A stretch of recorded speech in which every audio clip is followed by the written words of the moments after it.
Eux sont très inquiets pour l'avenir de leurs emplois. Les salariés de Simoldes, sous-traitants automobiles à Honan, ils dénoncent la présence croissante de salariés détachés du Portugal dans leur entreprise, une trentaine aujourd'hui selon la CGT, et parallèlement la multiplication des mises à pied et des licenciements abusifs. La CGT va distribuer des tracts ce midi sur le site pour dénoncer cette situation devenue intolérable et très tendue selon Jean-Michel Flamand, délégué CGT.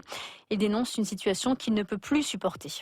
Une grosse tension parce que voilà, il y a beaucoup de gens qui sont appelés dans les bureaux, recommandés pour des avertissements. Bon, quand c'est des remises à l'ordre, ça va, mais quand ça commence à attaquer à des mises à pied, c'est pas des petites mises à pied de 2 jours ou 3 jours, ça monte à 5 jours, ça peut monter à 15 jours. Puis voir là notre collègue qui s'est fait licencier sur 100%, il y a peut-être on va dire 10-15% de valables, 85% qui ne sont pas valables au niveau des licenciements ou des mises à pied. Ça fait mal quand même, quoi, ça fait peur même. Les autres ouvriers ont très peur de leur place aussi. Donc quand on leur demande quelque chose, entre guillemets, ils osent plus dire non, parce que comme tout le monde, ils ont des familles à nourrir et puis tout, et ils ont peur de perdre leur place, quoi. Eux, ils vont mettre leur loi à eux. Ils travaillent le samedi, ils travaillent des fois le dimanche après-midi, les jours fériés et puis tout. Et non, dans tout ça, après, où aller notre vie de famille? On n'a plus de vie de famille, parce qu'on sera obligé de les suivre pour dire de ne pas perdre notre place à l'avenir, quoi.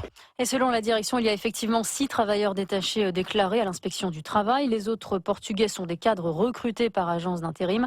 Le patron dément par ailleurs tout dépassement d'horaire ou travail le dimanche.